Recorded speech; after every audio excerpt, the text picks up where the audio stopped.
of Atlantis, or whatever you want to call empire. It depends on what book you read.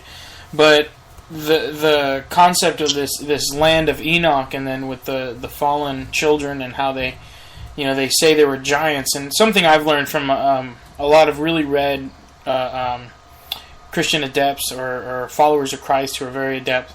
They always focus on the allegory, and they're like, well, when they say giants, does that mean, stature, or does that mean in intellect or in, advanced capabilities because they were so intelligent?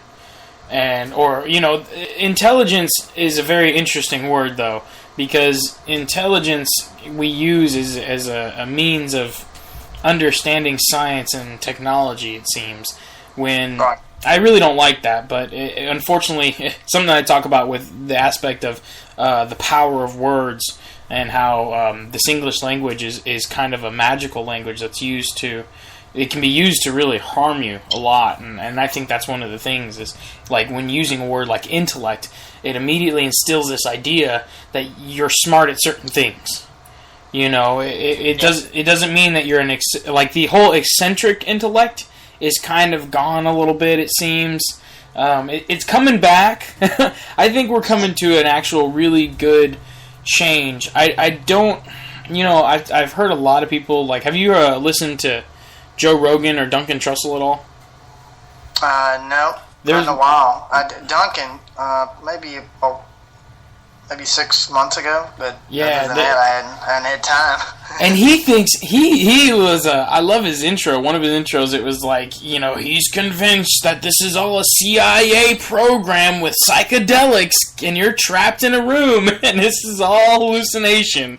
And I was just like, man, how would we even know if we were plugged in to some electrical system and we were just being pumped with DMT, hallucinogens, and just, being forced to trip out into whatever aspect of reality, so it's like none of this is real. And that kind of really threw me off, because it was just, no matter what the reality is, it's still, there's something wrong.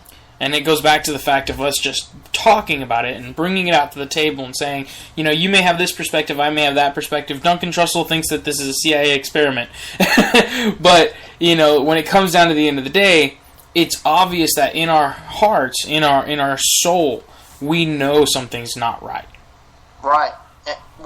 And this is where I was going to tell you, what Adam and Eve messed up, Christ came to correct, and he did. And when he died on the cross, he said, "It is finished." And people, what does that mean? People hear this all the time. Now, what I'm telling you, let me tell you what he showed us. You come as a man, and you die as a man. And that's the only way out of this. The only way, and this is all scripture, the only way to the kingdom is spirit and water. Flesh and blood cannot inherit the kingdom of God. And it's very important, and it's simple. That's another thing. Paul speaks of it, the simplicity of Christ. It is simple. He came here to show you the way, the truth, and the life. That's why when Peter jumped up, he's sitting there telling them, I got to die. He's telling his disciples, I got to die. And Peter jumps up and says, no, I won't let them kill you, Lord. And he says something very important. He says, get behind me, Satan. Now think about that statement. He calls Peter Satan. Why? Well, and that's where I went back to the whole concept of the ego. I'm a firm, you see that continuously, where, when he's out in the middle of the desert by himself, and it's like, hey, look at all this. I can give you all of it. And if you think about it, if you were a man, flesh and blood, standing there, knowing you're the Son of God, or whatever perception, your belief tells you about him, he obviously did some change and created something. He made some echo of vibration that we have these stories, and I've heard some crazy stories about that particular character in general. But it's such a fascinating concept of, you have this power, this capability, this unlimited, this limitless consciousness, basically, that he had access to in this story. And he looks at this consciousness who's going, well, you can have it all, you can rule them. And he just goes, no, I'm not going to.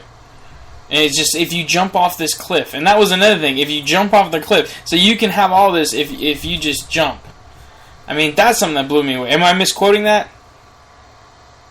A little bit, but that's okay. I mean, you're coming from the perspective that Satan doesn't exist and we're all one mind or whatever, and that's okay. But what I'm trying to tell you is I studied stuff like that, and then I came back to what I'm trying to share with you is there's a reason why Peter was called Satan, and it has to do with transhumanism and the temple of God. Satan wants to set himself up in the temple of God, declaring himself as God. And that is the biggest deception coming on mankind. Everybody's waiting for some physical man, Obama or whoever, to walk into So now I got a question for you. Okay. In the studies of the quantum reality, because do you know what Rosicrucians are? Yeah, I do. Okay, what's your take on them, real quick? They're ones who came here along with,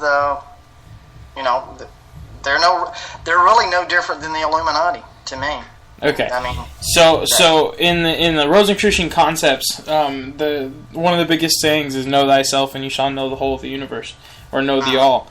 And in that tradition, they really focus upon this concept of the all and this collective consciousness of oneness. Right, if you agree with that. I'm just saying, but here's my thing. The rulers of this world, your enemy, and my enemy, the ones who own the banks, run the media, who rule this world, believe in one thing. Yeah, but do they really rule the world, though, man? Like, that's my whole thing that I'm trying to get at. Is they rule the world? I'm a practitioner of certain things, and I know in my heart what I've been taught through these teachings, and I know what I've seen that have led people like me to become astray and to be the people you're talking about. And it makes sense. I get why some people do it, but one of the things that I've learned through my teachings is the aspects of compassion, to where, and this may be a hard thing to stomach sometimes, is where maybe this reality is a continuing or a continuous learning process where, we're trying to get towards this heaven concept, but it's not so simple. Like, because, first of all, the words aren't even originally English. So we're dealing with a language that's not even really the language it was written in.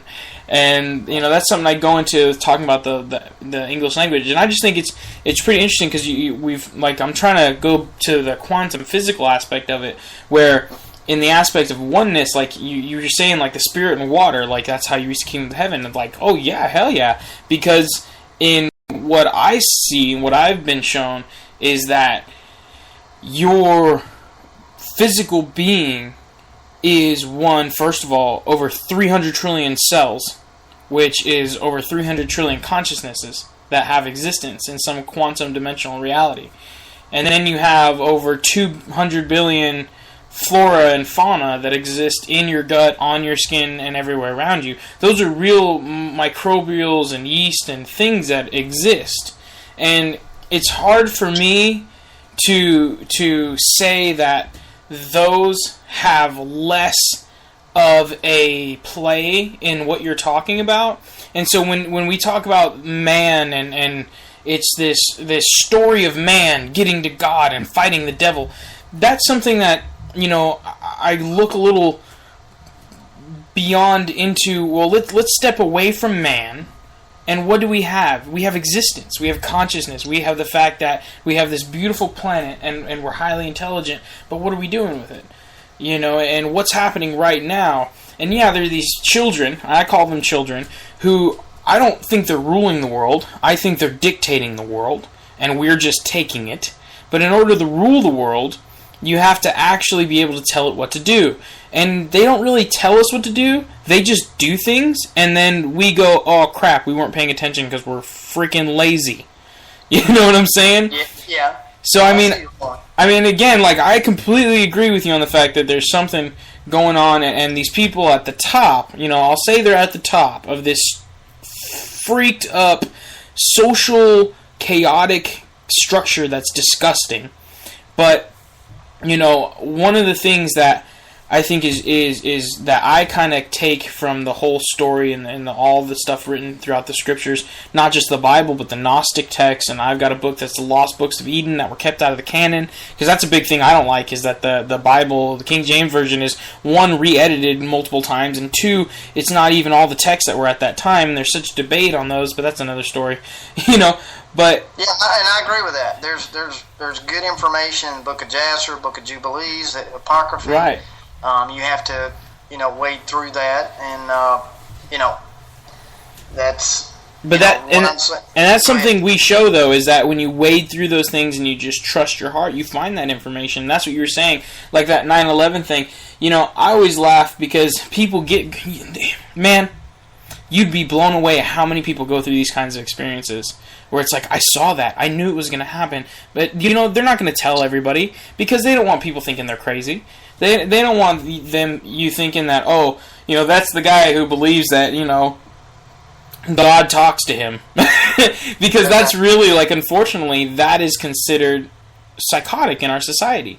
Whether you're a Christian or you're a pagan, you know, across Islam, whatever. Yeah, across the board, it's just been considered kind of, you know, oh, don't do that. Which is really hypocritical. It really, I feel it's so childish because in all of these religions, you know, I gotta say, paganism and a lot of, that's a very broad term. Different paganism, shamanism does not treat mentally disabled or mentally impaired individuals like they're bad. They actually treat them like they're blessed. So that's a whole other category, I have to say that. You know, but this hypocritic lifestyle that we've come to develop as a culture in America, in the United States of America, that's bleeding over into South America, you know, and I don't even know what to think about Canada. I mean, they got Bud, and I'm cool on that because I'm from California, but that's about, you know, all I really know, and then South Park makes fun of them. But it's just, our culture in itself is just, it really isn't culture anymore. It's just, I was listening to somebody talk the other day about some hippies, and I think it was actually Joe Rogan and Christopher Ryan, and they were talking about how wearing hippie clothes was like a trend in some places, and it just blows you away that we're so trapped in trying to find our identity, you know, that we can't just listen to these old stories and then take from those and realize who we really are. And because I have a theory, like, you exist and I exist because there's a real truth that neither of us can fully see because of the fact that the entirety of humanity is so retarded right now. You know what I'm saying? But it's like, you see a part of the truth and I see another part of the truth, but the reality is we're so infantile in our development, reaching towards this thing called God. I call it the all. But we're, you know, trying to just reach to it and get home, that we're not going to see it. And it takes these conversations in order to start to help others really start to see it. Because I'm a big proponent in the fact that, you know, what I don't learn, my children are going to learn. You know what I'm saying? Yeah. I mean, and that's part of what I've been shown is there's an agenda right now in play. Transhuman is part of it, and Mark of the Beast, you know, that's Bible, but I'm telling you, there is a mark of the beast, and there is, you know, an agenda that Christ has to become a fairy tale. And when you say what you say, it plays right into it, because that is part of the agenda. Christ will become a fairy tale. I'm telling you, in the future, people will try to live forever another way than way we were supposed to be shown. Yeah, well, see, but you know what? You just said it, though, and that's where I was really trying to get to, is the concept that the reality is the kingdom of heaven is already here, but we are like children that we are too ignorant to see it. You know? And Jesus even, I agree with you. Jesus said that. He said to the Pharisees, it's in the midst of you right now. Right. You can't see it, but it's here. It's just in a different realm. If you pull back the curtain, it's here.